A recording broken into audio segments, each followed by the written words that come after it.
I grew up around Native American people, primarily the Cheyenne and the Crow. I remember coming home one day and we were going to go into one of the kids' teepees with his parents, and the mother said, "Take those shoes off, they'll make you sick." It was just strange why she would say they would make you sick. Well, I wouldn't have had a clue at that time. In simple terms, grounding is literally putting your bare feet on the ground. When you do that, you're in contact with the earth, and Mother Earth is endowed with electrons. And these electrons are literally absorbed through your feet. It's like taking handfuls of antioxidants, but you're getting it through the feet. Grounding means connecting to the earth to support the specific function of the organs of your body. It supports the body as a whole, but it specifically supports organ systems down to the tissues and the cellular function of the entire body. In 1960, we invented synthetic materials. The first thing we did was we put synthetic soles on the shoes. We started wearing sneakers. So it's the most common sense thing that we are organisms that live and grow and depend entirely on the earth while we're alive. And yet we have completely isolated ourselves from it. We're so disconnected that it becomes this weird thing if we actually slip our shoes off. 95% of people walk insulated on the earth. This was the single thing that happened that probably caused the proliferation of inflammation-related health disorders far and above anything else. This is so incredible. This is Nobel Prize material. I got involved in the cable industry in the early 60s. I first learned the need to ground cable signals as we were developing the industry. When you run a wire into the house, before you can go into the house, you have to ground the cable. I mean, you have miles of wire hanging up there in the air. If there's lightning in the air, it's going to hit the cable. And so what you want to do is create a path to ground for the lightning so that it doesn't enter the house or blow up the TV or create a fire. One day I was sitting at a computer and the computer kept crashing. I knew it was static electricity, so I put a piece of tape across my desk and grounded it. Then I realized in that process that the outlet wasn't grounded, so I fixed it so that I could get rid of the static electricity. And I didn't think too much about it. I walked outdoors and I sat on a bench. This tour bus pulled up, and it looked like they had just been to one of these outlet malls, and white Nike shoes were on sale. It just dawned on me. I asked the question, I said, I wonder if it's possible that humans are, we're no longer naturally grounded. I wonder if these shoes could be interfering with us. So that night, I went to the hardware store and I bought a roll of metal duct tape. And I just taped it across the bed. I threw a wire out the window and had a ground rod outside. I connected to the ground rod on one side, connected to the metal duct tape that I had laid on the bed. So when I laid down on the duct tape, I was like grounded because it was connected to the earth. I woke up the next morning and I thought, holy cow, there's something going on here, because normally for me to go to sleep, I had to take Advil. So I tried to find out what I could. The internet was hardly anything. This is back in '99. Went down to the University of Arizona into one of their medical libraries, and there was nothing. And in fact, I even tried to find the cause of chronic pain. The cause of MS was unknown. The cause of arthritis, unknown. They didn't know. Nobody knew. So I thought, well, I'll go out to LA. I'll go to UCLA and ask them. They pretty much laughed me off campus. They said, you expect us to believe that somebody's going to put a nail in the ground, tie a wire around somebody's toe, and it's going to make them sleep better? They said, get out of here. Go away. You're nuts. So I ended up having to put together my own study, and we grounded 60 people, and the reports that came in were unbelievable. TMJ disappeared, PMS disappeared, inflammation reduced, pain. Everybody slept better.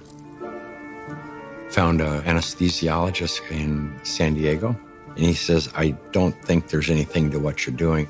there's got to be an anomaly here, but I'll entertain you. He says, I will prove that you're wrong. We did the study. It's the first study that I did that was a legitimate study where we had quantifiable data.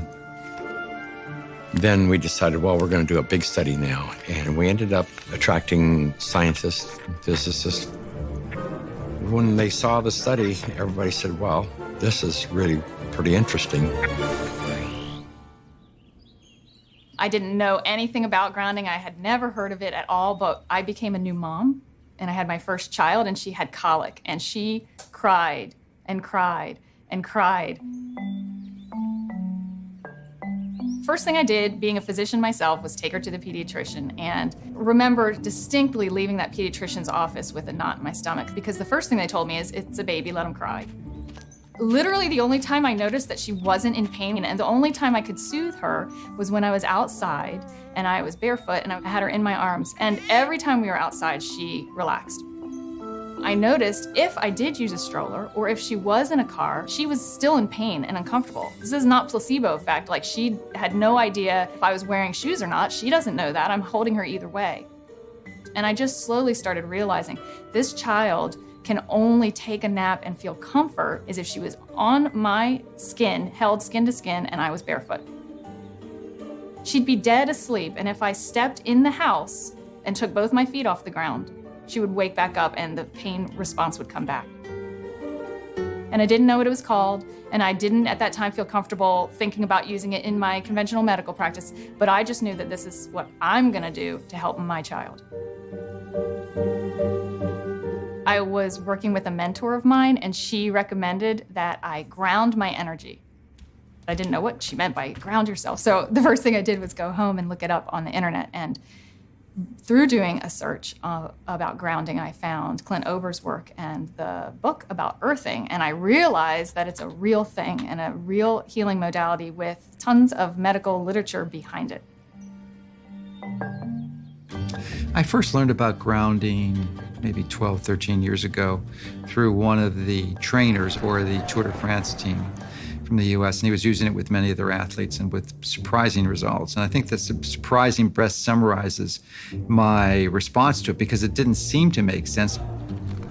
I think I became a believer once I started to explore the science.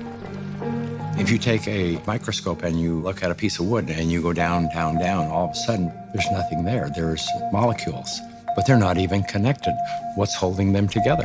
What's the force that's holding everything together? Our body is electrical. This is all electronic equipment. The heart, the lungs, the brain. I mean, this is electrical equipment. It's all electrical. Everything is electrical. Unbeknownst to us, we live inside a battery. The surface of the Earth is charged negatively, and the ionosphere, which is a layer of the atmosphere about 60 miles up, which is ionized by the sun, meaning that the rays of the sun are so strong that they split the molecules into a positive charge and a negative charge. The negative charge are transferred to the surface of the Earth through lightning mainly, and the positive charge stay 60 miles up. The problem arises when we don't have negative charge.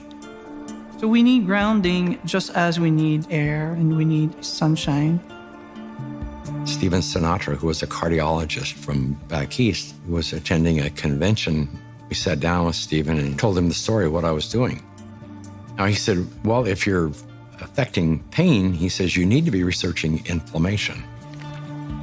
You don't have arthritis, you don't have cancer, you don't have all these health disorders. What you have is chronic inflammation. We have so much inflammation in the body, and it comes out in illnesses. We go to a doctor with all these complaints, but a lot of it is silent inflammation, including my specialty, heart disease. Heart disease is an inflammatory process. So how do we reduce inflammation? Inflammation is produced by neutrophils, which is a white blood cell. You have an injury, you have a damaged cell. And so these white blood cells come over and they encapsulate the damaged cell and they release reactive oxygen species, which rip electrons from the damaged cell, and that destroys the damaged cell. If there's not enough free electrons there to reduce the remaining radicals, they're going to steal an electron from a healthy cell and in the process damage it. Then the message goes out to the immune system and another neutrophil does the same thing, eliminates that cell, and then you end up with a chain reaction. ATP is short for adenosine triphosphate. It's the energy currency of the cell. So we're bioelectrical beings. That's the currency of our body. That's how it works. That's how we run our biological systems, is by generating this electrical energy that's transferred. And when we connect to the earth through a conductive surface in some way, there's a transfer of electrons that slowly go into our body. In situations where we are insulating ourselves from this surplus of electrons into our body, we're going to get the absolute opposite. So instead of having low levels of inflammation and a thin blood, we'll have thick blood that's more likely to clot, and our levels of inflammation tend to increase. You could take anybody who has chronic pain. It doesn't matter who they are. It doesn't matter what's wrong. And ground them, and you're going to have a significant reduction in pain. You're going to stop the oxidation or the inflamed portion. That stops almost immediately. Then the body can heal and return to normal. And healing generally is improved by 60, 70%. If inflammation is the cause of all these health disorders, then I know that not grounding is the cause of inflammation, because if the body is grounded, you can't have inflammation. Can we measure the effects reproducibly? The answer to that is yes. We now have 20 studies. There's 21 published studies in the medical literature on earthing and grounding. And this is peer-reviewed stuff. In simple terms, what earthing does is literally, it quenches the fires of inflammation. And if inflammation is the source of all root illnesses, including Alzheimer's disease, cancer, heart disease, diabetes, I mean, the list goes on and on. If you can impact inflammation and, squelch it, kill it, stop it, we're going to be healthier beings. So, why hasn't it caught on in mainstream? I can only say it will.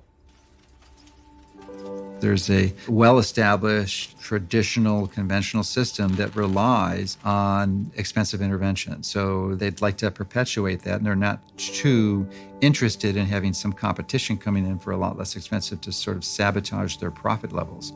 Because their goal isn't to help humanity. Their goal is really, as corporations, is increase their profit. The question becomes, how much of an influence has lack of grounding been in the epidemic of disease that we have? Is this grounding a factor? The light switch went on, and I thought, we're doing things completely backwards here.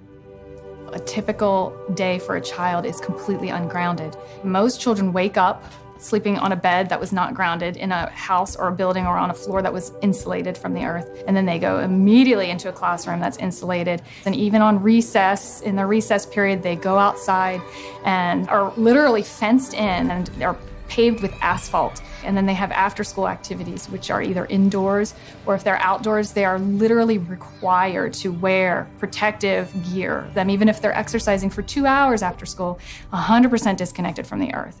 And then they go home and they go inside and they eat dinner and they do homework all hours of the night, and then they pass out in an ungrounded bed.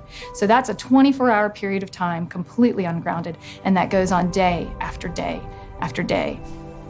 There's a resistance to integrating novel thoughts. And many times new ideas aren't implemented until the people who hold the counter opinion die.